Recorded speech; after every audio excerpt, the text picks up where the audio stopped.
رسول اللہ یا رسول اللہ یا رسول اللہ یا السلام علیکم ورحمۃ اللہ وبرکاتہ۔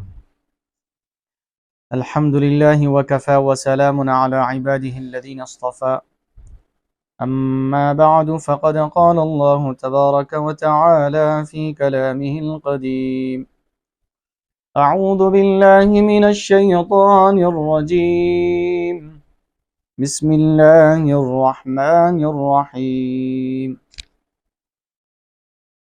وَإِذْ أَخَذَ اللَّهُ مِيثَاقَ النَّبِيِّينَ لَمَا آتَيْتُكُم مِّن كِتَابٍ وَحِكْمَةٍ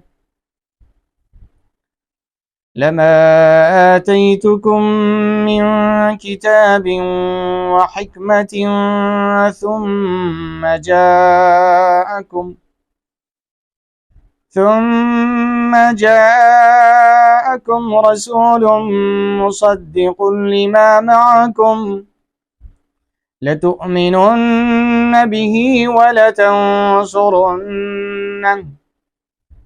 قال أأقررتم وأخذتم على ذلكم مصري قالوا أقررنا قال فاشهدوا وأنا معكم من الشاهدين فمن تولى بعد ذلك فأولئك هم الفاسقون۔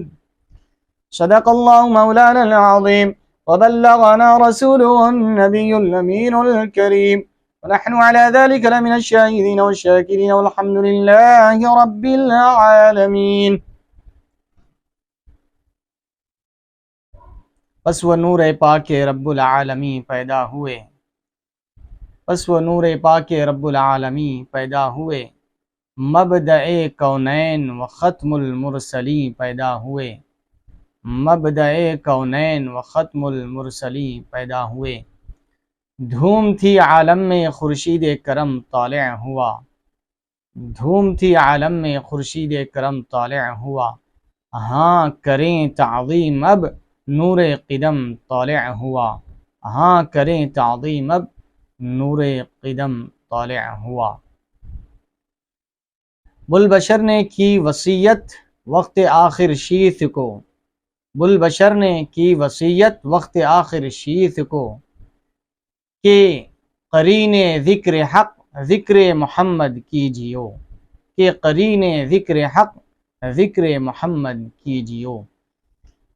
حاضرین اکرام و سامعین اعظام، پوری عقیدت اور محبت کے ساتھ حضور پاک صلی اللہ علیہ وسلم کی بارگاہ اقدس میں ہدیہ درود و سلام پیش فرمائے پڑھی۔ اللہم صلی علی سیدنا محمد وعلی آل سیدنا محمد وبارک وسلم۔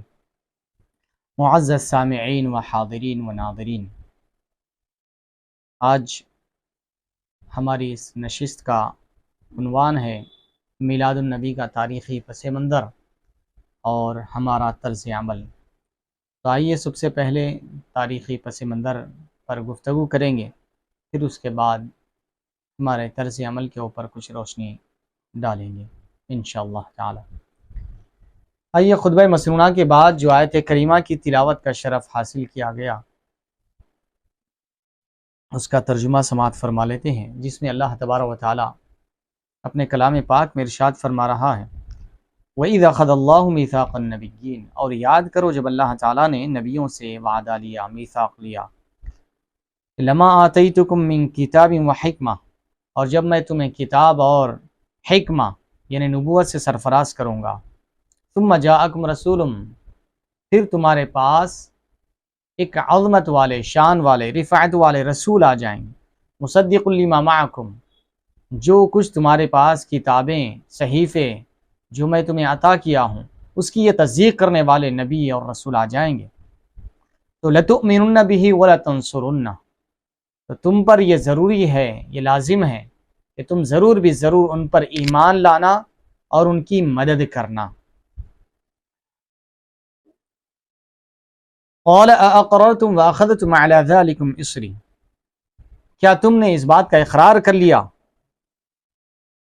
جس چیز کا میں تم سے اعلان کر رہا ہوں کہ میں تمہیں کتاب و نبوت سے سرفراز کروں گا کہ تمہارے بعد ایک پیغمبر آنے والے ہیں، وہ جب آ جائے تم ان کا دور پالو تو تم پر لازم ہے کہ تم ان پر ایمان بھی لانا اور ان کی مدد بھی کرنا۔ کیا تم اس بات کا اقرار کرتے ہو؟ وَأَخَذْتُمْ عَلَىٰ ذَلِكُمْ إِصْرِي، اور اپنے وعدے کو مضبوطی سے تھام لیتے ہو۔ قَالُوا أَقْرَرْنَا، تو سارے پیغمبروں کی ارواح نے جواباً عرض کیا اقررنا، ہم اقرار کرتے، ہم نے اقرار کیا، ہم نے تسلیم کیا۔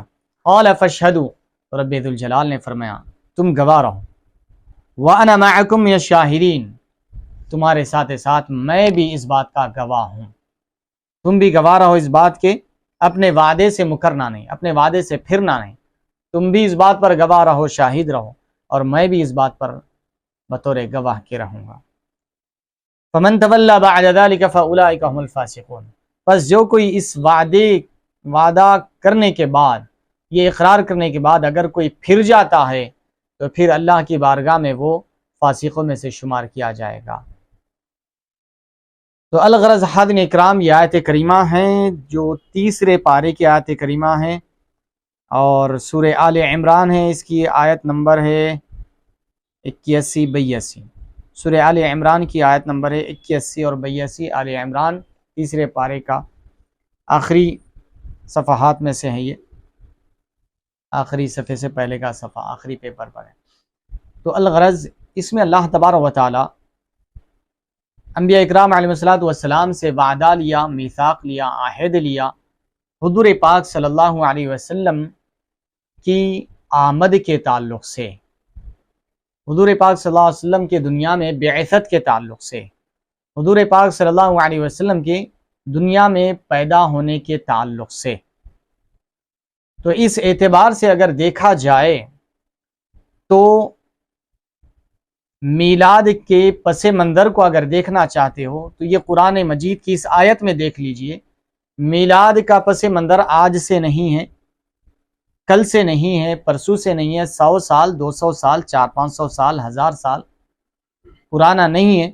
حضور کی پیدائش ہی نہیں، اس پر سینکڑوں کتابیں حضور کی میلاد پر دلائل کے انبار لگا دیے گئے ہیں۔ اگر دیکھنا ہو تو قرآن مجید کی اس آیت کو دیکھ لو۔ حضور کی میلاد کا تاریخی پس منظر اگر آپ کو جوڑنا ہو تو حضور کی میلاد کا تاریخی پس منظر وہاں تک جاتا ہے جہاں تک کہ ابھی یہ کائنات کا وجود ہی عمل میں نہیں آیا تھا، کیونکہ یہ وعدہ جو اللہ تعالیٰ نے لیا یہ عالم ارواح میں پیغمبروں کی روح سے وعدہ لیا ہے، پیغمبروں کی روح سے اللہ تعالیٰ نے وعدہ لیا ہے، جب نہ تم تھے نہ ہم تھے، جب یہ آدم علیہ السلام اس دنیا میں ابھی تشریف بھی نہیں لائے تھے، اس وقت اللہ تعالیٰ نے عالم ارواح میں پیغمبروں کی روحوں سے اللہ تعالیٰ نے یہ وعدہ لیا کہ اے پیغمبروں کی ارواح، اے نبی اور رسولوں کی ارواح سنو کہ یاد رکھو کہ میں تمہیں کتاب اور حکمت سے، یعنی شریعت اور نبوت سے میں تمہیں سرفراز کرنے والا ہوں، میں تمہیں نبوت اور رسالت سے نوازنے والا ہوں، اور تمہیں اپنی اپنی قوم کا مقتدی اور رہنما بنانے والا ہوں۔ اور یاد رکھو تمہاری حیات میں، تمہاری زندگی میں اگر میرا پیغمبر، اگر میرا عظمت والا، شان والا رسول اگر تمہاری زندگی میں، تمہاری حیات میں وہ آ جائے جو تمہاری کتاب کی دی ہوئی کتاب کی تصدیق کرنے والا ہو، تمہیں جو صحیفے دیے گئے ہیں اس کی تصدیق کرنے والا ہو، تو تم پر لازم ہے کہ تم اس پیغمبر پر ایمان بھی لانا اور ان کی مدد بھی کرنا۔ یہ تم پر لازم ہے کہ تم ان پر ایمان لانا، ضرور بھی ضرور ایمان لانا۔ کیا تم اس بات کا عہد کرتے ہو، وعدہ کرتے ہو یا نہیں؟ اور جو وعدے کی پاسداری کرے گا وہ ٹھیک ہے، جو اگر وعدے کی پاسداری نہیں کرتا تو رب ذوالجلال نے فرمایا کہ فمن تولی بعد ذلک فاولئک هم الفاسقون، جو کوئی وعدے سے پھر جائے تو وہ اللہ کی بارگاہ میں فاسقوں میں سے شمار کیا جائے گا۔ تو تمام ارواحوں نے بیک زبان کہا قالوا اقررنا، سارے پیغمبروں کے ارواح نے کہا کہ اے بار اللہ ہم اس بات کا اقرار کرتے ہیں کہ ہماری زندگی میں، ہماری حیات میں اگر تیرے عظمت والے رسول آ جائے تو ضرور بھی ضرور ہم ان پر ایمان بھی لائیں گے اور ان کی مدد بھی کریں گے۔ تو اگر تاریخی پس منظر دیکھا جائے میلاد النبی کا، تو یہ آیت کریمہ کو اگر عقیدت اور محبت کے ساتھ، اگر حضور کی وابستگی کے ساتھ اگر پڑھا جائے تو یہی آیت کریمہ کافی ہے میلاد النبی صلی اللہ علیہ وسلم کے تاریخی پس منظر کے لیے، کیونکہ ابھی حضور کی میلاد ہوئی نہیں، حضور کی ظاہری ولادت ابھی ہوئی نہیں، لیکن رب ذوالجلال انبیاء اکرام علیہ الصلوۃ والسلام کے درمیان حضور کی آمد کا تذکرہ کر رہا ہے۔ آمد، میلاد کسے کہتے ہیں؟ پیدائش کو۔ تو حضور کا آنا کیا ہے؟ انبیاء اکرام علیہ الصلوۃ والسلام کو جب دنیا میں اللہ تعالیٰ بھیجے گا پھر حضور آئیں گے، تو ایسا ڈائریکٹ تو نہیں آ جائیں گے، پیدا ہو کر ہی آئیں گے۔ تو رب ذوالجلال حضور کی آمد کا تذکرہ انبیاء اکرام علیہ الصلوۃ والسلام کی مجلس میں حضور کی آمد کا، حضور کے میلاد کا تذکرہ کر رہا ہے۔ تو گویا کہ تاریخی پس منظر اگر دیکھا جائے تو سب سے پہلے میلاد کا آغاز خود رب ذوالجلال نے فرمایا ہے۔ میلاد کی ابتدا رب ذوالجلال نے انبیاء اکرام علیہ الصلوۃ والسلام کی مجلس میں اللہ تعالیٰ نے حضور کی میلاد کا، حضور کی آمد کا، حضور کی ولادت کا، حضور کی دنیا میں بعثت کا تذکرہ رب ذوالجلال نے پیغمبروں کی ارواح کے درمیان میلاد کا جلسہ کیا۔ تو الغرض حاضرین اکرام، یہ ابتدا ہوئی تاریخی پس منظر، یہاں سے اس کا آغاز ہوتا ہے۔ اب اس کے بعد جو ہے اور مختلف ادوار سے گزرتے گزرتے میلاد کی اختر مختلف شکلیں بنی، حضور کی ولادت کے تذکرے مختلف طور سے قرآن میں، حدیث میں آئے ہیں، تو اسی کو ہم شامل کر رہے ہیں آج۔ یہ تو ابتدائی طور پر، کیونکہ بالکل اگر ابتدا دیکھا جائے تو یہیں سے تاریخی پس منظر میلاد کا آغاز یہیں سے ہوتا ہے۔ اب اس کے بعد آ جائیے، جب پھر عالم ارواح میں یہ وعدہ لیا گیا، حضور کی آمد کا تذکرہ اللہ نے پیغمبروں کے سامنے کیا، تو گویا کہ حضور کی ولادت کا ہی تذکرہ تھا، حضور کی آمد کا ہی تذکرہ تھا جو رب ذوالجلال نے پیغمبروں کی جماعت کے سامنے کیا۔ تو گویا کہ اس کو ہم اپنے الفاظ میں کہہ لیجئے جلسہ، یعنی بیٹھک، جلسہ کہتے ہیں چار لوگ جمع ہو جائے، اس میں ایک کوئی بیان کرنے والا ہو، اس کو جلسہ کہا جاتا ہے۔ ساری ارواح انبیاء اکرام علیہ الصلوۃ والسلام کی آڈینس تھی، پبلک تھی، عوام تھی سمجھیے، اور وہاں پر خطیب رب ذوالجلال تھا، وہاں پر خطیب رب ذوالجلال تھا جو پیغمبروں کی ارواح سے خطاب کر رہا تھا اور فرما رہا تھا کہ میرا پیغمبر آنے والا ہے، اگر وہ تمہاری حیات میں آ جائے تو تم اس پر ایمان لانا اور اس کی مدد کرنا۔ تو گویا کہ جو میلاد کا جو تصور ہے، آج کل جو میلاد کا آج ہم جو اس کو الگ ایک طریقے سے، جو سلیقے سے، ایک منظم طریقے سے جو منایا جا رہا ہے، تو اس کی کڑی، اس کی ابتدا، اس کا تاریخی پس منظر یہاں سے آغاز ہوتا ہے۔ پھر اس کے بعد انسانیت کی تخلیق ہوئی، حضرت آدم علیہ السلام کا مجسمہ خاکی بنایا گیا، پھر اس میں روح ڈالی گئی، پھر آدم علیہ السلام کو دنیا میں بھیجا گیا۔ تو پھر وقت آخر حضرت آدم علیہ السلام کی جب پیدائش ہوئی تو اس وقت آدم علیہ السلام نے جنت کے پتے پتے پر اور حوروں کے سینوں پر، جنت کے دروازوں پر، ہر مقام پر، ہر جگہ آدم علیہ السلام نے اللہ کے نام کے ساتھ محمد مصطفیٰ کا نام دیکھا۔ اور پھر اس کے بعد جب دنیا میں تشریف لائے، دلائل النبوہ کے حوالے سے ہے کہ آپ کی توبہ جو قبول ہوئی، حضور پاک صلی اللہ علیہ وسلم کے وسیلے کے ذریعے اللہ تعالیٰ نے آپ کی توبہ قبول فرمائی۔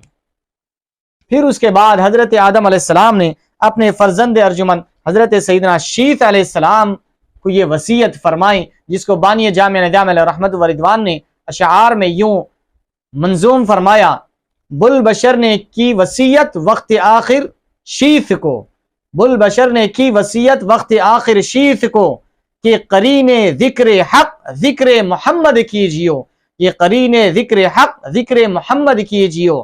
حضرت آدم علیہ السلام نے بھی حضور پاک صلی اللہ علیہ وسلم کی آمد کا تذکرہ کیا۔ آمد کہتے ہیں آنے کو، فارسی میں آمد مطلب حضور پیدا ہو کر آئیں گے، آمد حضور کی آنا، حضور کے آنے کا تذکرہ کرنا ہی میلاد ہے، یعنی حضور کی آمد یعنی ولادت، حضور کی آمد کا تذکرہ کرنا ہی میلاد ہے۔ حضرت آدم علیہ السلام نے اپنے فرزند ارجمن حضرت شیث علیہ السلام کو یہ وصیت کی کہ بیٹا جب بھی تم اللہ تعالیٰ کا ذکر کرو، اللہ کو یاد کرو، اس کے فوراً بعد، اس کے فوراً ساتھ میں محمد مصطفیٰ کا بھی ذکر کر لیا کرو کہ ان کا مقام و مرتبہ اللہ کی بارگاہ میں بہت بلند و بالا ہے۔ حضرت آدم علیہ السلام نے بھی حضور کا تذکرہ کیا، حضرت شیث علیہ السلام نے بھی حضور کا تذکرہ کیا۔ الغرض ایسے کوئی پیغمبر نہیں ملیں گے آپ کو تاریخ اسلام میں جنہوں نے حضور کا تذکرہ نہ کیا ہو۔ ہر پیغمبر نے حضور کی آمد کی بشارت دی، حضور کی آمد کا وعدہ کیا اپنی قوم سے، اور یہ تاکید کر کے گئے کہ آخری نبی آنے والے ہیں، آخری نبی آنے والے ہیں، اگر وہ آ جائے تو تم ان پر ایمان لانا، تم ان پر ایمان لانا اور ان کی مدد کرنا۔ اس میں سے ایک تذکرہ قرآن مجید میں بھی حضرت عیسیٰ علیہ السلام کا ملتا ہے۔ حضرت عیسیٰ علیہ السلام نے اپنی قوم سے خطاب کرتے ہوئے ارشاد فرمایا، وَإِذْ قَالَ، سورہ صف 28ویں پارے میں پڑھ لیجئے۔ سورہ صف میں اللہ تبارک و تعالیٰ نے ارشاد فرمایا، وَإِذْ قَالَ عِيسَى ابْنُ مَرْيَمَ يَا بَنِي إِسْرَائِيلَ إِنِّي رَسُولُ اللَّهِ إِلَيْكُمْ مُصَدِّقًا لِمَا بَيْنَ يَدَيَّ مِنَ التَّوْرَاةِ وَمُبَشِّرًا بِرَسُولٍ يَأْتِي مِن بَعْدِي اسْمُهُ أَحْمَدُ فَلَمَّا جَاءَهُم بِالْبَيِّنَاتِ قَالُوا هَذَا سِحْرٌ مُبِينٌ۔ حضرت سیدنا عیسیٰ علیہ السلام، یہ تاریخی پس منظر عرض کر رہا ہوں کہ میلاد النبی کا تاریخی پس منظر، حضور کے میلاد کا تذکرہ کرنا۔ میلاد النبی کیا ہے؟ حضور کی ولادت کا تذکرہ کرنا، حضور کی آمد کا تذکرہ کرنا، حضور کے اوصاف حمیدہ کو بیان کرنا، یہی حضور کا تذکرہ ہے۔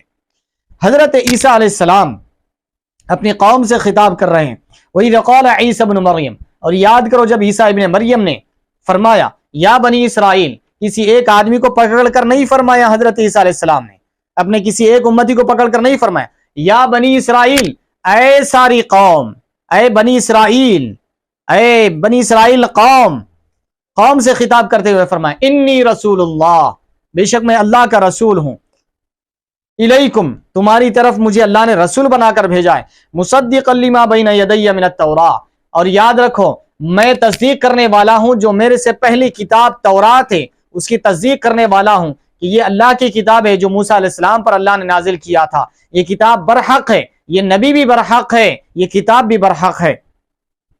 ومبشرم، یہ تو میرے سے پہلے والوں کا تذکرہ ہو گیا، اب ذرا میرے بعد آنے والوں کا بھی تذکرہ سن لو، اب میرے بعد آنے والوں کا بھی تذکرہ سن لو۔ ومبشرم برسول، اور اے میری قوم میں تمہیں بشارت دینے والا ہوں، میں تمہیں خوشخبری دیتا ہوں ایک عظیم الشان رسول کی، ایک عظیم الشان رسول کی میں تمہیں بشارت دیتا ہوں، یأتی من بعدی اسمہ احمد، کہ لوگو وہ نبی عظمت والے شان والے وہ میرے بعد آئیں گے، وہ نبی میرے بعد آئیں گے، میرے بعد آئیں گے، اور یاد رکھنا ان کا نام احمد ہوگا۔ تو حضرت عیسیٰ علیہ السلام نے گویا کہ اپنی قوم سے حضور کی آمد کا، حضور کی ولادت کا تذکرہ کر کے جلسے میلاد منا رہے ہیں، حضور کی ولادت کا تذکرہ کر رہے ہیں، حضور کی آمد کا تذکرہ کر رہے ہیں۔ تو حضور کی آمد یعنی حضور کی ولادت، آنا کا مطلب یہی ہے کہ حضور پیدا ہو کر آئیں گے، حضور پیدا ہو کر آئیں گے، پیدا ہونے کو ہی ولادت کہا جاتا ہے یا میلاد کہا جاتا ہے، میلاد النبی کہا جاتا ہے۔ الغرض سیدنا عیسیٰ علیہ السلام نے بھی اپنی قوم کے سامنے یعنی حضور کی ولادت سے 500 سال پہلے حضرت عیسیٰ علیہ السلام نے حضور کا میلاد منایا تھا، حضور کا میلاد منایا تھا۔ میلاد بولتے ہی ایسا غلط تصور ذہن میں مت رکھ لیجیے آپ، میلاد کا مطلب ہے ولادت، میلاد النبی کا مطلب ہے حضور نبی کریم صلی اللہ علیہ وسلم کی ولادت۔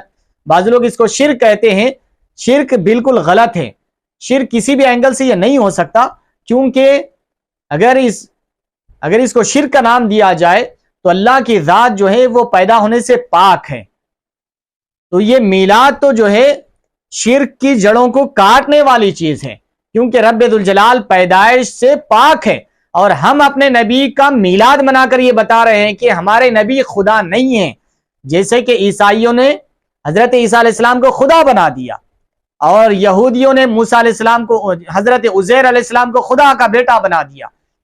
لیکن ہم نے نبی پاک صلی اللہ علیہ وسلم کو نہ تو خدا بنایا نہ تو خدا کا بیٹا بنایا، بلکہ آپ کو نبی ہی رکھا، اور آپ کی جو عظمت، جو شان پیغمبروں نے بیان کیا، اللہ نے قرآن میں بیان کیا، اسی شان کو ہم نے اجاگر کیا۔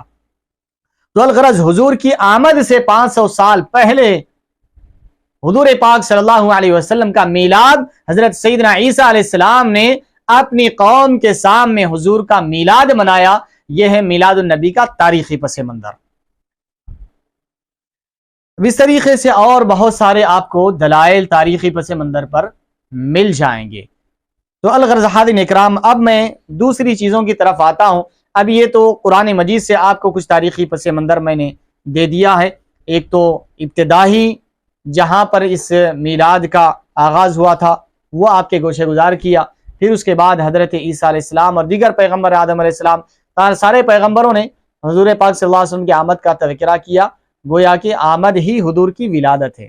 ولادت کا تذکرہ کرنا، آمد کا تذکرہ کرنا حضور کی میلاد کا تذکرہ کرنے کے برابر ہے. تو الغرض یہ تاریخی پس منظر ہے. اب آ جائیے اس کے بعد میلاد کو حضرت صحابہ کرام نے بھی منایا، خود حضور پاک صلی اللہ علیہ وسلم نے منایا. جب حضور پاک صلی اللہ علیہ وسلم سے پوچھا گیا یا رسول اللہ صلی اللہ علیہ وسلم آپ روزہ کیوں رکھتے ہیں؟ مسلم شریف کی حدیث مبارک ہے. حضور پاک صلی اللہ علیہ وسلم نے ارشاد فرمایا یوم ولدت فیہ، میں اس دن پیدا ہوا ہوں اس لیے روزہ رکھتا ہوں. تو حضور پاک صلی اللہ علیہ وسلم نے اپنی میلاد کی خوشی میں یا شکرانے میں کہہ لیجئے یا خوشی میں کہہ لیجئے، حضور پاک صلی اللہ علیہ وسلم نے خود اپنے میلاد پر، اپنی ولادت پر خوشی میں یا شکرانے میں خود روزہ رکھا. تو یہ خود حضور کا میلاد منانا ہے. تو الغرض پھر اس کے بعد صحابہ اکرام نے، اگر دیکھا جائے تو بخاری شریف کی حدیث مبارک ہے، گرچہ کہ وہ صحابی نہیں ہے، صاحب ایمان نہیں ہے، ابو لہب جو حضور کی ولادت پر خوشی کا اظہار کیا اور وہ عین جہنم میں جہاں پر عذاب دیا جانے کا مقام ہے، اس مقام پر اللہ تعالیٰ اس کو خوشی منانے کے صدقے میں اس کے باعث اللہ تعالیٰ عین جو قبر کافروں کے لیے عذاب دینے کی جگہ ہے اس مقام پر حضور کی میلاد پر خوشی کا اظہار کرنے کی وجہ سے اللہ تعالیٰ اس کے عذاب میں تخفیف کر رہا ہے اور اس کے لیے شیریں پانی کا انتظام کر رہا ہے. تو الغرض اگر کوئی یہ کہتا ہے کہ کیا کوئی صحابہ اکرام نے منایا، صحابہ اکرام نے بھی منایا، گرچہ کہ آج کل کے جیسا ماحول یا اس طریقے سے منظم طریقے سے نہیں کیا ہوگا، لیکن صحابہ اکرام اٹھتے بیٹھتے چلتے پھرتے حضور کی آمد کا تذکرہ، حضور کے سارے احوال، یہ صحابہ اکرام اٹھتے بیٹھتے یہ تذکرہ تو کرتے تھے. ایسے کئی احادیث وغیرہ بھی آپ کو مل جاتے بطور دلائل کے. میں دلائل دینے کے لیے نہیں بیٹھا کیونکہ میرا عنوان ہے تاریخی پس منظر، تو اس لیے میں تاریخ کے طور پر اس کو لے رہا ہوں. اگر دلائل ہوتا تو دلائل پیش کرتا، صرف آپ کو نشاندہی کرتے ہوئے آگے بڑھ جا رہا ہوں. صحابہ اکرام نے بھی کئی مواقع پر جو ہے حضور پاک صلی اللہ علیہ وسلم کی میلاد کا، ولادت کا تذکرہ کیا. تو گویا کہ صحابہ اکرام نے بھی حضور پاک صلی اللہ علیہ وسلم کا میلاد منایا.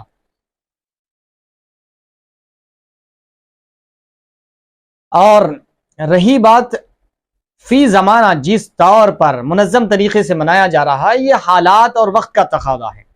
میں آپ کو صرف آپ کی فکر کھولنے کے لیے کچھ مثالیں دیتا ہوں، اس کو سن لیجئے. آج کل ہم اس میں کسی کا اختلاف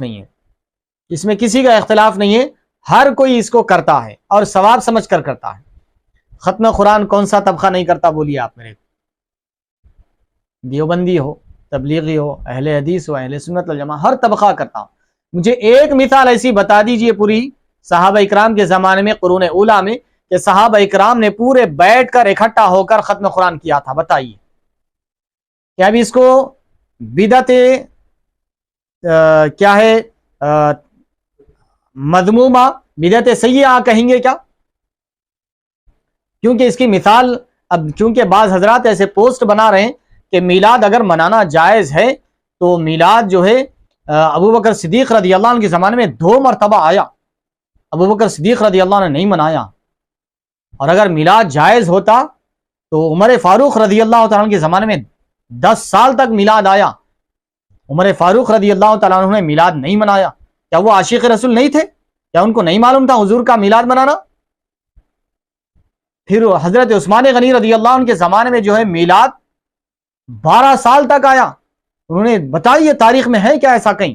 عثمان غنی رضی اللہ عنہ نے 12 سال آپ کے دور خلافت میں میلاد آیا اور آپ نے منایا، کہیں ایک جگہ بھی بتا دیجئے مجھے۔ اسی طرح حضرت مولا کائنات علی مرتضیٰ رضی اللہ عنہ کے زمانے میں 4 سال تک آپ کا دور خلافت رہا، آپ نے 4 سال تک خلافت کی، لیکن کبھی میلاد النبی نہیں منایا آپ نے، کہیں ہے تو بتائیے۔ کیا تم ابو بکر و عمر عثمان و علی سے زیادہ عاشق رسول ہو گئے جو حضور کا میلاد بناتے پھر رہے؟ ارے عقل کے اندھو، ذرا بات کو سمجھو، وقت اور حالات اور تقاضے بدلتے رہتے ہیں لیکن اصول نہیں بدلتا، یہ یاد رکھیں۔ اصول، یہ قرآن و حدیث کے اصول دیے ہوئے، اس پر آپ کوئی چیز کو بھی پرکھو، اس کے بعد حکم لگاؤ، اس کے بعد حکم لگائیے۔ ابھی اسی چیز کو آپ دیکھ لیجئے، جو ابھی میں ختم قرآن، ایسے آپ کو 20 مثالیں دے سکتے ہیں لیکن صرف ایک پر اکتفا کر رہا ہوں۔ اسی طریقے سے آپ ختم بخاری آپ ہر جگہ کر رہے ہیں، چاہے وہ علماء اہل سنت والجماعت کے مدارس ہو یا علماء دیوبند کے مدارس ہو یا کہیں پر ہو، ایک بھی بتا دیجئے کیا قرون اولیٰ میں ختم بخاری ہوتا تھا؟ ختم بخاری ثواب کی نیت سے کر رہے ہیں، ثواب سمجھا جا رہا ہے، باضابطہ اس پر کتابیں لکھی گئی ہیں، جس مقصد کے لیے پڑھا جاؤ وہ مقصد پورا ہوتا ہے، یہاں تک کتابیں لکھی گئی ہیں۔ بتاؤ کیا قرون اولیٰ میں ہوتا تھا؟ اور آج ہم پر یہ اعتراض کیا جا رہا ہے کہ میلاد النبی منانے کو یہ ثواب سمجھ کے کر رہے ہیں۔ کیا صحابہ کرام نے کیا ایسا؟ کیا قرون اولیٰ میں کیا ایسا؟ کیا امام اعظم نے ایسا کیا؟ کیا فلاں امام نے ایسا کیا؟ فلاں صحابی نے ایسا کیا؟ فلاں خلیفہ نے ایسا کیا؟ تو پیارے، اس وقت کے حالات اور تقاضے کچھ اور تھے، اب کے حالات اور تقاضے اور ہیں۔ جس طریقے سے آپ قرون اولیٰ میں جو احکام، جیسے کہ قرآن شریف پر اعراب کا مسئلہ تھا، اعراب بعد میں لگائے گئے، نقطے بعد میں لگائے گئے، اس وقت حالات کچھ اور تھے، اہل عرب تک محدود تھا، وہاں پر ان کو بغیر اعراب کے، بغیر نقطوں کے پڑھ لے سکتے تھے۔ جب اسلام پھیلتا گیا، جب اسلام عرب سے عجم تک پھیلتا گیا تو پھر اس کے بعد اب ضرورت پڑ گئی کہ پھر اس کو اعراب بھی دیا جائے، اس کو نقطے بھی دیا جائے، کیونکہ عجمیوں کے پڑھنے کے لیے مشکل ہو رہی تھی، وہ پڑھنے میں بہت ساری غلطیاں کر رہے تھے، جس کی وجہ سے وہاں پر اس کو یہ یہاں تک کہ لکھا گیا ہے، یہ بدعت واجبہ تک لکھا ہے علماء اکرام نے۔ یہ بدعت کرنا یہ مکروہ اور حرام نہیں۔ آپ بار بار یہ رٹی رٹائی حدیث شریف سناتے ہیں، کل بدعت ضلالہ وکل ضلالۃ فی النار، ہر بدعت گمراہی ہے اور ہر گمراہی جہنم میں لے جانے والی ہے۔ تو اب لگائیے حکم اسی بات پر کہ کیا آپ اس کو کیا مانتے ہیں؟ قرآن مجید پر جو اعراب لگایا گیا، قرآن مجید پر جو نقطے لگائے، کیا اس کو آپ کیا سمجھتے ہیں؟ کیا یہ بدعت نہیں ہے؟ کیا حضور نے لگایا قرآن پر نقطے؟ کیا حضور پاک صلی اللہ علیہ وسلم نے اعراب لگایا قرآن شریف پر؟ کیا ابوبکر صدیق رضی اللہ عنہ نے لگایا؟ کیا حضرت عمر رضی اللہ عنہ نے لگایا؟ کیا عثمان غنی رضی اللہ عنہ نے لگایا؟ کیا مولا علی رضی اللہ عنہ نے لگایا؟ نہیں لگایا۔ ان چاروں خلفاء نے بھی، یہ چاروں خلفاء بھی نہیں لگائے اعراب اس پر، بعد کے زمانے میں لگے۔ کیوں؟ اس لیے کہ حالات اور تقاضے بدل گئے تھے، حالات اور تقاضے بدل گئے تھے، اس لیے علماء نے فرمایا کہ یہ بدعت ہے ضرور، لیکن بدعت واجبہ ہے، یہ ضروری ہے۔ اگر تم اعراب نہیں لگاؤ گے تو پھر اہل عجم جو ہے، جن کو عربی پڑھنے سے واقفیت نہیں ہے، جن کو عربی سے واقفیت نہیں ہے، وہ قرآن مجید کو غلط سلط پڑھیں گے، اس کے معنی بھی بدل جائیں گے، مفہوم بھی بدل جائے گا، بجائے قرآن مجید پڑھ کے ثواب ملنے کے الٹا گناہ ملے گا۔ تو اس کو بدعت واجبہ قرار دیا گیا۔ تو ہر چیز کو بدعت بدعت کا نام دے کر اس کو بدعت ضلالہ کہنا اور بدعت گمراہی کہنا اور جہنم میں لے جانے والی کہنا، یہ بددیانتی ہے اور ناانصافی ہے۔ انصاف سے کام لینا چاہیے اور اصول سے کام لینا چاہیے۔ تو اب آئیے حاضرین اکرام، یہ کہنا کہ صحابہ اکرام نے نہیں منایا، اس وقت منایا صحابہ اکرام نے۔ آپ دیکھ لیجئے، دلائل کے انبار پڑے ہوئے ہیں، کتابیں پڑھ لیجئے، علماء اکرام کو سن لیجئے۔ تو الغرض اس وقت کے تقاضے اور حالات الگ تھے، اس وقت کے تقاضے اور حالات الگ تھے، اب کے حالات اور تقاضے الگ ہیں۔ اس وقت ایسے منظم مجالس قائم نہیں ہوتے تھے ہوں گے، لیکن صحابہ اکرام تو اٹھتے بیٹھتے حضور کا میلاد مناتے تھے، اٹھتے بیٹھتے حضور کی تعریف کرتے تھے، اٹھتے بیٹھتے حضور کے چرچے ہوتے رہتے تھے۔ تو ہم میلاد میں کیا کرتے ہیں؟ حضور کی تعریف تو بیان کرتے ہیں، حضور کے واقعات اور حضور کے معجزات تو بیان کرتے ہیں، کیا کوئی انوکھی چیز لا کر بیان کرتے ہیں؟ میلاد میں کیا کرتے ہیں؟ حضور کی نعت پڑھی جاتی ہے، قرآن مجید کی تلاوت کی جاتی ہے، ختم قرآن پڑھا جاتا ہے، کوئی واعظ اور مقرر حضور کی شان اور عظمت اور رفعت اور حضور کے معجزوں کا ذکر کرتا ہے، حضور کی ولادت کے واقعات ذکر کیے جاتے ہیں، یہی تو سب کیا جاتا ہے میلاد النبی صلی اللہ علیہ وسلم میں۔ اس کو بھی بدعت کا نام دیتے ہیں، یہ بالکل انصاف کے خلاف ہے۔ میلاد النبی صلی اللہ علیہ وسلم کو بدعت کا نام دینا یہ بالکل غلط ہے، کیونکہ ابھی ہم تاریخی پس منظر سے چلے آ رہے ہیں، ان کے وقت اور حالات الگ الگ تھے، اس لیے ان کے میلاد منانے کا طریقہ الگ تھا۔ حضور نے روزہ رکھ کر میلاد منایا، آج بھی اگر کوئی 12 ربیع الاول کو روزہ رکھتا ہے تو وہ بھی سنت طریقہ ہے، روزہ رکھ کر میلاد منائیں، یہ بھی بالکل باعث اجر و ثواب ہے۔ اگر کوئی حضور کی ولادت پر خوشی کا اظہار کرتا ہے، آج بھی اہل عرب جو ہے عرب میں چاکلیٹ بانٹتے ہیں حضور کے میلاد کے نام پر، مولد مولد مبارک کہہ کر، یہ بھی خوشی کا اظہار کا طریقہ ہے۔ اور اگر کوئی حضور کی میلاد کے موقع پر اگر 4 جنوں کو جمع کر کر حضور کے کچھ فضائل بیان کرتا ہے، حضور کے معجزات سناتا ہے، حضور کی حیات طیبہ حضور کی سیرت مبارکہ سناتا ہے، تو یہ بھی ایک طریقہ ہے حضور کی میلاد کا، اس کو کیوں ناجائز قرار دیا جاتا ہے جبکہ اس میں کوئی شرعی ممنوع کام نہیں ہو رہا ہے؟ ہاں، ہم آپ کی اس بات میں تائید کریں گے، جہاں پر میلاد کے نام پر ناجائز اور غیر شرعی کام کیے جا رہے ہیں اس میلاد کو ہم میلاد نہیں کہتے ہیں، لیکن ان غیر شرعی کاموں کی وجہ سے آپ میلاد کو ناجائز اور حرام اور بدعت مذمومہ کہنا یہ آپ کی بددیانتی ہے۔ میلاد کو میلاد کہنا یہ بدعت ضرور ہے، لیکن بدعت حسنہ کہیے، اس پر اجر و ثواب ملے گا۔ آپ کے بڑے بڑے اکابر علماء نے بھی اس کو کیا ہے، آگے وہ علماء کی فہرست آنے والی ہے۔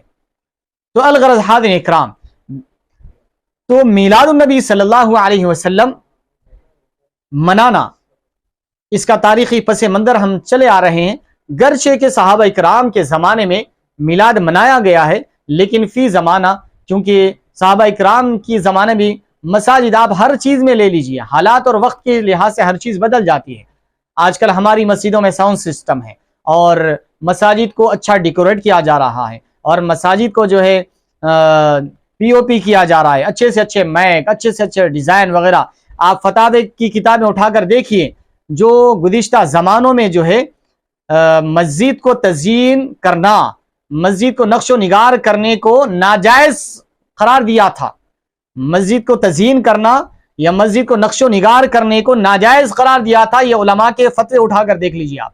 لیکن فی زمانہ اچھے اچھے مسجد نبوی دیکھ لیجئے، مسجد حرام دیکھ لیجئے، اور دیگر بڑے بڑے مساجد دیکھ لیجئے، بڑے بڑے علماء کے مساجد دیکھ لیجئے، وہاں جہاں پر بڑے بڑے مفتیان اکرام ہیں، سب جگہ مساجد کو نقش و نگار کیا جا رہا ہے، مساجد کو اچھے سے اچھا تزیین کیا جا رہا ہے، مساجد میں اچھی سے اچھی سہولتیں دی جا رہی ہیں۔ یہ وقت اور حالات کا تقاضا ہے، وقت اور حالات کا تقاضا ہے۔ اس لیے گرچہ کہ وہ وہاں پر جو ہے فتویٰ تھا ہوگا، لیکن آج حالات کے لحاظ سے فتویٰ بدل گیا ہے۔ تو میلاد صحابہ اکرام نے بھی منایا، ان کا طریقہ منانے کا الگ تھا، وقت اور حالات کے لحاظ سے فی زمانہ بھی منایا جا رہا ہے، فی زمانہ اپنے حالات اور تقاضے کے لحاظ سے لوگ جو ہے حضور کی محبت میں میلاد منا رہے ہیں۔ تو اس کو بدعت کہنا یا یہ کہنا کہ بدعت جو ہے یہ میلاد النبی صلی اللہ علیہ وسلم صحابہ اکرام نے نہیں منایا، یہ بالکل انصاف کے خلاف ہے اور دلائل کے خلاف ہے۔ منایا انہوں نے، لیکن ان کا طریقہ الگ تھا، اور اب کا طریقہ منظم طریقہ ہے۔ آئیے اب جو منظم طریقہ کب سے شروع ہوا اس کے بارے میں بات کرتے ہیں، کیونکہ ابھی ہم نے اس بارے میں گفتگو کی کہ صحابہ اکرام نے بھی میلاد منایا، لیکن آج ہم جیسا منا رہے ہیں، جیسا طرز عمل، جس منظم طریقے سے ہم میلاد کا اہتمام کر رہے ہیں، ایسا صحابہ اکرام نے نہیں کیا۔ جو منظم طریقے سے میلاد منایا جا رہا ہے، ایسا منظم طریقے سے قرون ثلاثہ میں ایسی دلیل نہیں ملتی۔ لیکن اگر ان کا طریقہ دیکھا جائے تو صحابہ اکرام نے حضور کے معجزات بیان کی، صحابہ اکرام نے حضور کی تعریف کی مجلسیں قائم کی، صحابہ اکرام کے درمیان صحابہ اکرام میں سے کوئی ایک حضور کے اوصاف حمیدہ اور حضور کے خصائل محمودہ صحابہ اکرام میں کوئی ایک بیان کرتے، سارے صحابہ اکرام بیٹھ کر سنتے، یہی تو مجلس میلاد ہوتی، یہی تو مجلس میلاد کہتے ہیں کہ اس میں کئی سننے والے ہو اور ایک حضور کی شان بیان کرتا چلے جائے. یہی تو میلاد النبی صلی اللہ علیہ وسلم ہے. اس سے ہٹ کر اور میلاد کیا ہے؟ گرچہ کہ آج کل جیسا بڑے اہتمام کے ساتھ کھانا کھلانے کا اہتمام کیا جا رہا ہے، عوام اور پبلک جمع ہو رہی ہے اور سارے لوگ سامعین ہیں اور سارے لوگ سن رہے ہیں، ایک واعظ ایک مقرر بیان کر رہا ہے حضور پاک صلی اللہ علیہ وسلم کی حیات طیبہ کی معجزات اور ساری عوام سن رہی ہے. یہ ایک منظم طریقہ ایک زمانے کے بعد قرون ثلاثہ کے بعد اس کی دلیل ملتی ہے، ورنہ قرون ثلاثہ سے پہلے بھی میلاد ہوتا تھا. آپ یہ نہیں کہہ سکتے کہ میلاد نہیں ہوتا تھا. میلاد ہوتا تھا لیکن اس وقت کا طریقہ الگ تھا، اس وقت منانے کا طریقہ الگ تھا. اب آئیے اس بات کی طرف ہم بھی آئیں گے کہ میلاد النبی صلی اللہ علیہ وسلم جو آغاز ہوا اس بات کی طرف بھی ہم آپ کو نشاندہی کرا دیتے ہیں کہ جو منظم طریقہ شروع ہوا یہ بعد میں شروع ہوا، گرچہ کہ اس سے قبل بھی تاریخی پس منظر کے حساب سے اگر دیکھا جائے تو آپ کو یہ بات عیاں ہو جائے گی کہ صحابہ اکرام بھی حضور پاک صلی اللہ علیہ وسلم کا میلاد مناتے تھے، لیکن ان کا میلاد منانے کا طریقہ الگ تھا. خود حضور نے بھی میلاد منایا لیکن ایسا منظم کوئی جلسہ نہیں کیا حضور پاک صلی اللہ علیہ وسلم نے. حضور سے جب پوچھا گیا پیر کے روزے کے بارے میں، حضور نے یہی فرمایا کہ یوم ولدت فیہ، میں اس دن پیدا ہوا ہوں. تو حضور پیدا ہونے کی خوشی میں روزہ رکھ رہے ہیں یا شکرانے میں روزہ رکھ رہے ہیں، یہی تو حضور نے میلاد منایا. تو ان کا بھی میلاد منایا انہوں نے بھی، طریقہ الگ تھا، ہمارا طریقہ الگ ہے. ہاں ہم یہ بات کی آپ کی تائید کریں گے کہ اگر کوئی شرعی حکم سے ہٹ کر اگر ہم کوئی عمل کر رہے ہیں تو ہم ایسے میلاد کی تائید نہیں کرتے. ہم ایسے میلاد کی تائید نہیں کرتے جس میں شریعت کی دھجیاں اڑائی جا رہی ہوں، جس میں خلاف شرع کوئی کام کیا جا رہا ہو. ایسے میلاد کی ہم تائید نہیں کرتے.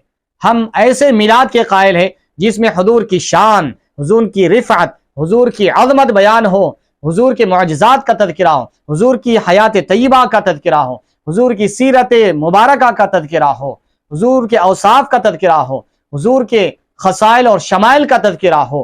ایسے میلاد کی تائید کرتے ہیں اور ایسا میلاد ہم خود کرتے ہیں اور ایسا میلاد کہنے کی ترغیب بھی دیتے ہیں، ایسا میلاد کرنے کی ترغیب بھی دلاتے ہیں. تو الغرض حاضرین اکرام، حافظ ابن حجر عسقلانی رحمت اللہ تعالی علیہ یہ میلاد النبی صلی اللہ علیہ وسلم کے بارے میں فرماتے ہیں کہ اصل عمل المولد بدعۃ لم تنقل عن احد من السلف الصالح من القرون الثلاثہ. کہ حافظ ابن حجر عسقلانی فرماتے ہیں کہ مولد النبی صلی اللہ علیہ وسلم یعنی میلاد النبی صلی اللہ علیہ وسلم کی اصل جو ہے، بنیاد جو ہے، یہ بدعت ہے. یہ بدعت ہے، یعنی لم تنقل عن احد من السلف الصالح من القرون الثلاثہ، یعنی قرون ثلاثہ یعنی 300 سال تک اس کی کوئی سلف صالحین سے کوئی مثال نہیں ملتی جیسا آج ہم منا رہے ہیں. جس طور پر، جس طریقے پر، جس نہج پر، جس منظم طریقے سے آج ہم منا رہے ہیں، اس نہج پر 300 سال تک ایسی کوئی مثال ہمیں منظم طریقے کی میلاد النبی منانے کی نہیں ملتی ہے. وَلَكِنَّهَا مَعَ ذَلِكَ قَدْ اشْتَمَلَتْ عَلَى مَحَاسِنَ وَضِدِّهَا. لیکن یاد رکھے کہ اس کے باوجود، یہ بدعت ہونے کے باوجود، یہ بہت ساری اچھائیاں اور محاسن اور نیکیوں پر شامل ہے. ساتھ ساتھ اس کی نیکیوں کے ساتھ اس میں کچھ خرابیاں اور خامیاں بھی آ چکی ہیں. خامیوں کی ہم تائید نہیں کرتے، ہم اچھائیوں کی تائید کرتے ہیں. فمن تحرى في عمله المحاسن وتجنب ضدها كان بدعة حسنة ومن لا فلا. امام ابن حجر عسقلانی فرماتے ہیں کہ جو کوئی غور و فکر کرے اس کے عمل میں، یعنی میلاد النبی صلی اللہ علیہ وسلم کے محاسن میں، اس کی جو اچھائیاں اس کو اختیار کرے اور اس کی جو برائیاں ہیں، اس میں جو غلط چیزیں شامل ہو گئی ہیں، اس سے اجتناب کرے تو یہ بدعت حسنہ ہے، اور جو کوئی کرے گا اس کو اس پر اجر و ثواب ملے گا. وَمَن لَا فَلَا. اور اگر کوئی یہ اس کی ضد کو بھی شامل کر لے گا تو یہ بدعت حسنہ نہیں بلکہ بدعت سیئہ ہو جائے گی. اس کے بعد ابن حجر عسقلانی رحمۃ اللہ علیہ میلاد النبی صلی اللہ علیہ وسلم کی اصل اور اس کی دلیل کو ذکر کر رہے ہیں کہ مجھے میلاد النبی صلی اللہ علیہ وسلم منانے کی ایک دلیل ملی جو صحیحین میں موجود ہے، یعنی بخاری اور مسلم میں مجھے ایک حدیث ملی ہے جو اس بات کی دلیل ہے کہ میلاد النبی صلی اللہ علیہ وسلم منانا جائز ہے، جائز ہی نہیں بلکہ باعث اجر و ثواب ہے، بلکہ بدعت حسنہ ہے، اگر کوئی کرتا ہے تو اس پر اس کو اجر و ثواب بھی دیا جائے گا۔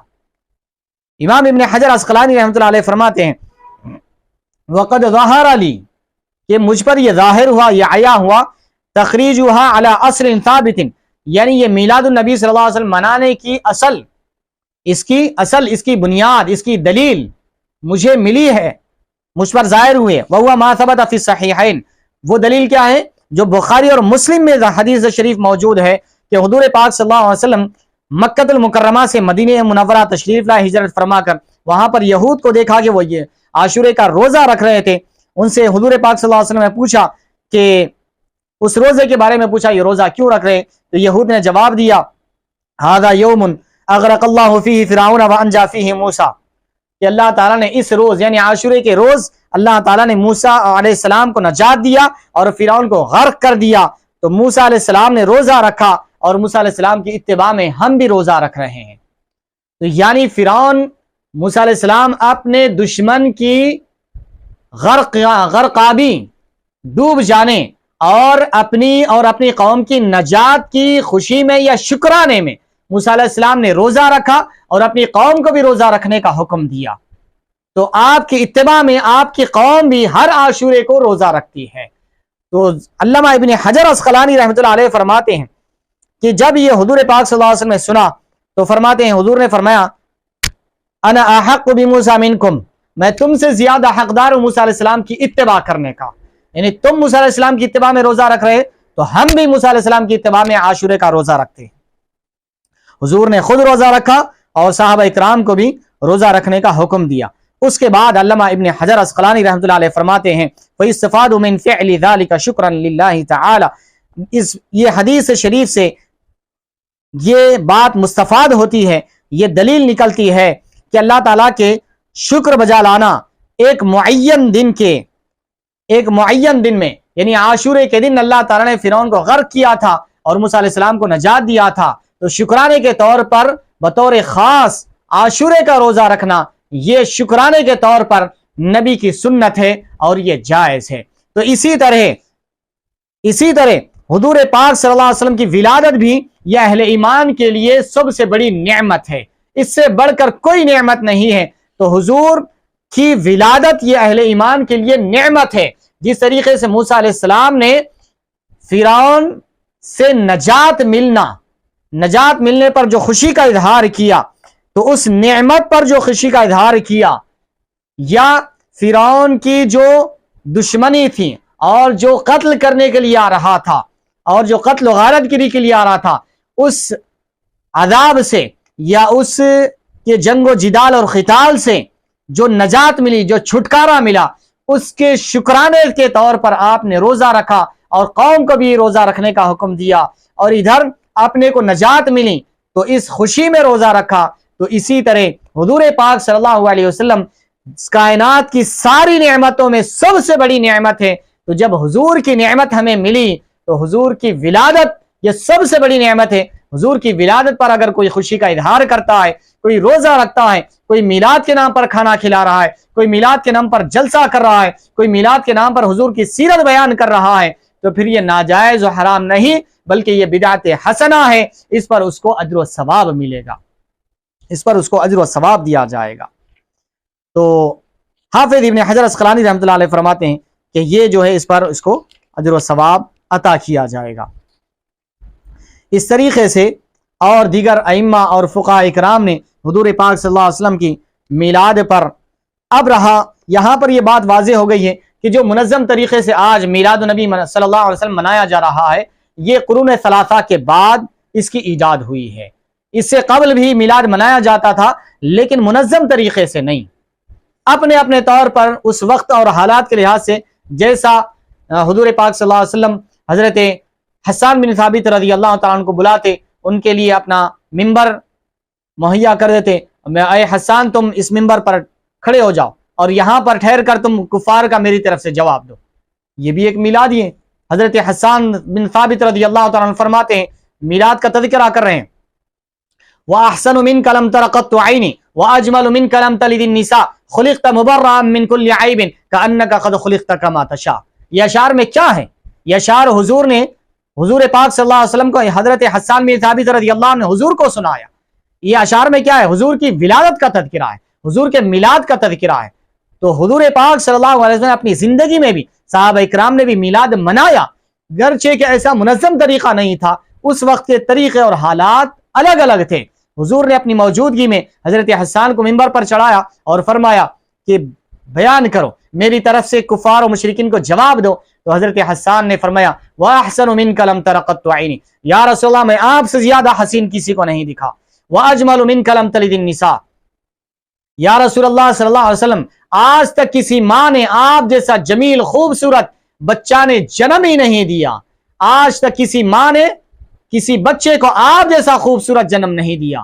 تو حضور کی میلاد کا تو تذکرہ کر رہے ہیں، حضرت حسان بن ثابت رضی اللہ عنہ حضور کی موجودگی میں حضور کا میلاد منا رہے ہیں۔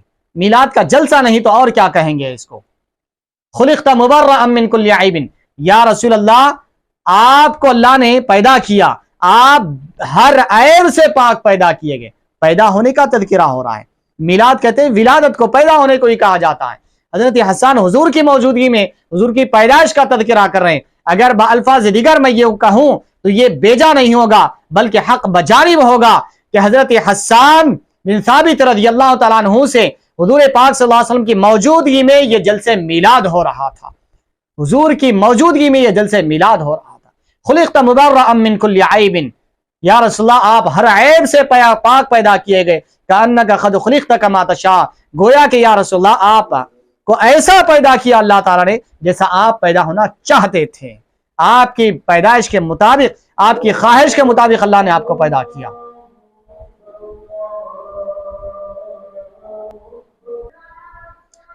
معزز حاضرین اکرام و سامعین اعظام، ہم عرض کر رہے تھے کہ قرون ثلاثہ میں میلاد النبی صلی اللہ علیہ وسلم اس منظم طریقے سے جیسا آج منایا جا رہا ہے ویسا نہیں منایا جاتا تھا، گرچہ کہ اس کی شکلیں مختلف تھی، جیسا کہ حضرت حسان بن ثابت رضی اللہ تعالیٰ عنہ حضور پاک صلی اللہ علیہ وسلم کی موجودگی میں خود یہ جلسہ میلاد ہوا، گرچہ کہ اس کی شکل آج کی جیسے نہیں تھی لیکن اس وقت کے حالات اور تقاضے کے مطابق تھی، اس کو ہم مجلس میلاد کہیں گے یا میلاد النبی صلی اللہ علیہ وسلم کا جلسہ کہیں گے۔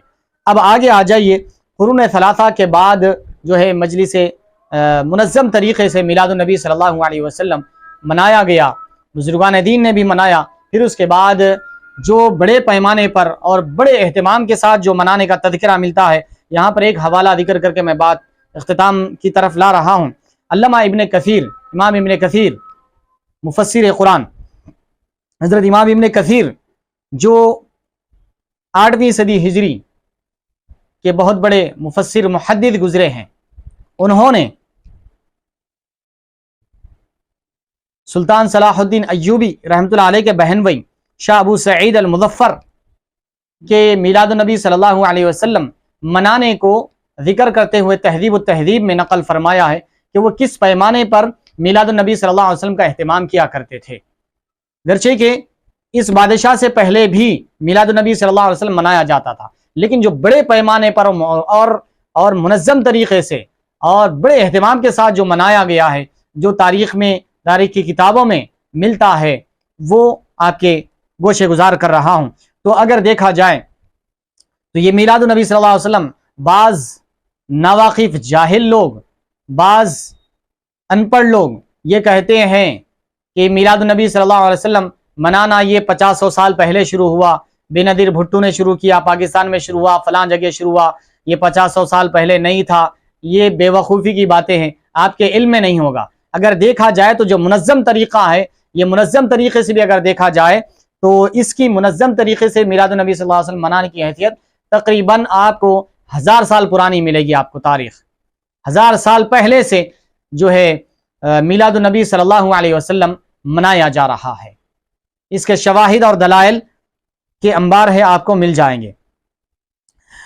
تو آئیے یہ حوالہ ہم شامل کر رہے ہیں۔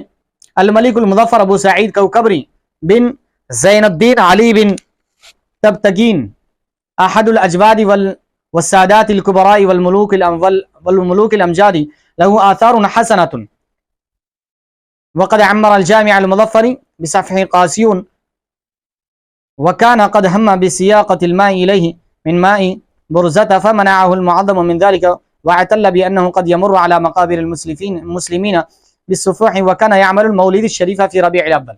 اس بادشاہ کے بارے میں کہا جا رہا ہے یہ ایک بہت ہی نیک طبع اور شریف النفس اور بہت ہی سخی بادشاہ گزرا ہے، بہت ہی عادل اور بہت ہی متقی پرہیزگار منکسر المزاج بادشاہ، اور سنی، یہاں تک کہا گیا ہے الفاظ سنی بادشاہ تھا اور بہت ہی متقی پرہیزگار بادشاہ تھا. اس کا عمل بیان کیا جا رہا ہے، یہ کوئی اور نہیں بلکہ علامہ ابن کثیر تہذیب التہذیب میں اس بادشاہ کی تعریف کرتے ہوئے لکھ رہے ہیں. اس بادشاہ کی تعریف کرتے ہوئے لکھ رہے ہیں. یہ شاہ اربل ملک مظفر ابو سعید کوکبری کے بارے میں لکھ رہے ہیں کہ عظیم الشان محفل میلاد منعقد کیا کرتا تھا. اس کے ساتھ ساتھ وہ بہادر، دلیر، حملہ آور، جری، عقل مند اور عادل بھی تھا. یہ بادشاہ اللہ تعالیٰ اس پر رحمت فرمائے اور اسے بلند رتبہ عطا فرمائے. یہ علامہ ابن کثیر کے الفاظ ہیں. شیخ ابو الخطاب ابن دحیہ نے اس کے لیے میلاد النبی صلی اللہ علیہ وسلم کے بارے میں ایک کتاب لکھی. یعنی یہ بادشاہ میلاد مناتا تھا. اس وقت کے ایک عالم جلیل تھے، انہوں نے میلاد منانے کے اوپر ایک کتاب لکھی. اس کتاب کا نام تھا التنویر فی مولد البشیر النذیر. التنویر فی مولد البشیر النذیر، یہ نام کی یہ کتاب لکھی اور اس کے پاس پیش کیا تو اس بادشاہ نے خوش ہو کر 1000 دینار انعام میں دیا ابن دحیہ کو. اور بعض لوگ یہ کہتے ہیں کہ یہ الغرض اس تنقید کے اوپر میں بعد میں آؤں گا. اتنا یاد رکھ لیجئے کہ یہ ابھی فی الوقت میں اس بادشاہ کا اور یہ جو منظم طریقے سے جو میلاد منایا جا رہا ہے اس کی دلیل دے رہا ہوں. تو الغرض ایک کتاب تصنیف کی گئی اور اس میں حضور پاک صلی اللہ علیہ وسلم کے میلاد منانے کے حوالے اور اس کی تائید میں یہ کتاب لکھی گئی. تو اس پر خوش ہو کر بادشاہ نے 1000 دینار انعام میں دیا تھا. اس کی حکومت صلاحیہ کے زمانے تک رہی. اس نے عکا کا محاصرہ کیا اور اس سال تک وہ قابل تعریف سیرت و کردار اور قابل تعریف دل کا آدمی تھا. سبت ابن جوزی نے بیان کیا کہ مظفر کے دسترخوان میلاد پر، یعنی میلاد النبی کا جو اہتمام کرتا تھا، اس کے دسترخوان پر حاضر ہونے والے ایک شخص نے بیان کیا، یعنی حضور کا میلاد یہ کیسے کرتا تھا، اس کا آنکھوں دیکھا حال بیان کیا. اس نے کیا دیکھا کہ اس میلاد میں جو حضور کا میلاد مناتا تھا اس میں 5000 بھنے ہوئے بکرے ہوتے تھے، 10,000 مرغیاں ہوتی تھی، 1,00,000 مٹی کے پیالے ہوتے تھے اور 30,000 مٹھائی کے تھالے ہوتے تھے. راوی بیان کرتا ہے کہ میلاد کے موقع پر اس کے پاس بڑے بڑے علماء اور صوفیہ اکرام حاضر ہوتے تھے اور وہ انہیں خلعتیں دیتا تھا، خلعتیں پہناتا تھا، ان کے احترام میں، اکرام میں اور عطیات پیش کیا کرتا تھا.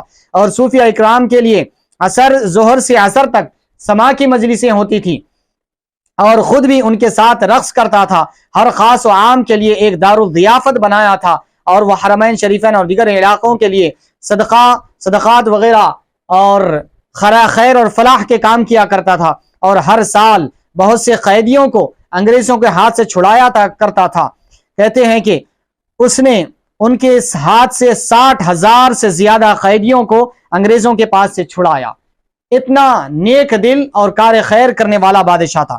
ایک دفعہ کا واقعہ سن لیجئے.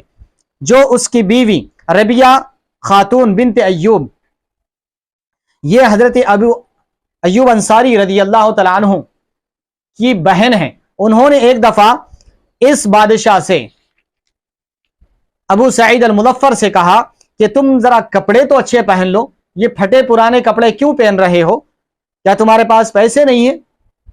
وہ کیا جواب دیتا ہے سنیے.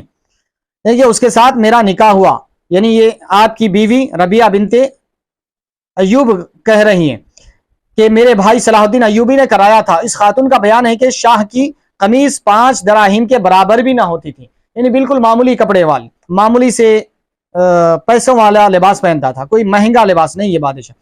بس میں نے اسے اس بارے میں سوال کیا تو وہ کہنے لگا میرا 5 درہم کپڑے کو پہننا اور باقی درہم غریبوں اور ضرورت مندوں میں تقسیم کر دینا، خیرات کر دینا، یہ اس سے بہتر ہے کہ میں 5 درہم کے بجائے 500 درہم یا 5000 کا خمیس پہن لوں۔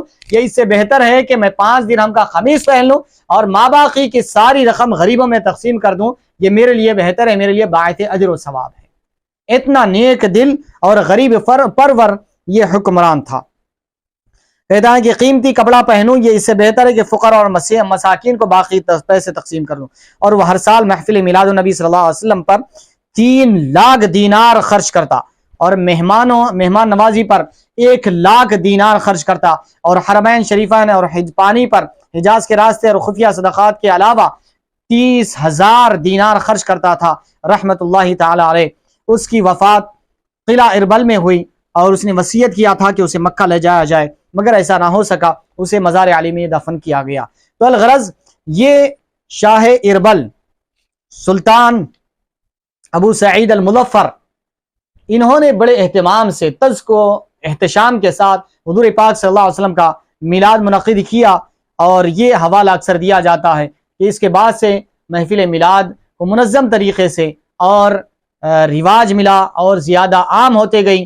الغرض یہ محفل میلاد اس کے بعد عام ہوتی چلی گئی، یہاں تک کہ اہل حرمین بھی حضور محفل میلاد منعقد کیا کرتے، اور یہ حوالے آپ کو جا بجا مل جائیں گے کہ حرمین، مکہ معظمہ، مدینہ طیبہ، ملک شام، عراق، سعودیہ، فلسطین، لبنان، لیبیا، الغرض جتنے ممالک عرب ممالک ہے، سوڈان، یہ سارے ممالک میں میلاد النبی صلی اللہ علیہ وسلم منایا جاتا ہے، اور باضابطہ طور پر میلاد النبی صلی اللہ علیہ وسلم کو 12 ربیع الاول کو سرکاری طور پر تعطیل کا اعلان کیا جاتا ہے۔ تو الغرض میلاد النبی صلی اللہ علیہ وسلم منظم طریقے سے تقریباً 1000 سال سے منظم طریقے سے میلاد النبی صلی اللہ علیہ وسلم منایا جا رہا ہے، گرچہ کہ قرون ثلاثہ ابتدائی 300 سال تک یہ منظم طریقے سے میلاد النبی صلی اللہ علیہ وسلم منانے کی دلیل نہیں ملتی، لیکن اس وقت اور حالات کے لحاظ سے منانے کے ایسے کئی دلائل ملتے ہیں۔ لیکن آج جو منظم طریقے سے منایا جا رہا ہے ویسی گرچہ کہ دلیل نہیں ملتی، لیکن یہ بدعت حسنہ ہے، اس کے کرنے پر اجر و ثواب دیا جائے گا۔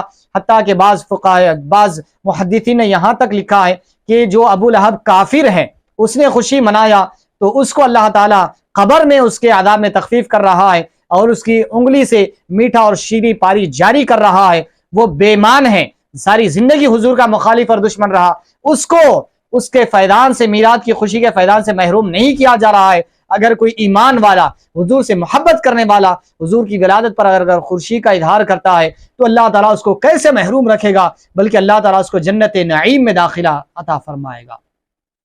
اب رہی بات جہاں تک ہمارے رویے کی بات ہے، ہمارا رویہ یہی ہونا چاہیے کہ میلاد کے نام پر ہم ناچ گانوں کو فروغ نہ دیں، ڈی جے کو فروغ نہ دیں، یہ کسی بھی اعتبار سے جائز نہیں ہے۔ ہم ایسے میلاد کے قائل نہیں ہیں، ہم ایسے میلاد کی بالکل بھی تائید نہیں کرتے جس میلاد میں غیر شرعی امور انجام دیے جاتے ہیں، جس میلاد کے نام پر عرش لگایا جا رہا ہے، ڈی جے لگا کر ناچا جا رہا ہے، گانے لگا کر ناچا جا رہا ہے، یا لوگوں کی تکلیف کا باعث بنا جا رہا ہے، ایسے میلاد کی ہم تائید نہیں کرتے۔ اللہ تبارک و تعالیٰ سے دعا ہے کہ رب تبارک و تعالیٰ ہمیں میلاد النبی صلی اللہ علیہ وسلم کو صحیح سمجھنے اور میلاد النبی صلی اللہ علیہ وسلم پورے عقیدت و اہتمام کے ساتھ کرنے کی توفیق عطا فرمائے۔ وصلی اللہ تعالی وسلم علی خیر خلقہ سیدنا محمد وعلی آلہ وصحبہ اجمعین، والحمد للہ رب العالمین۔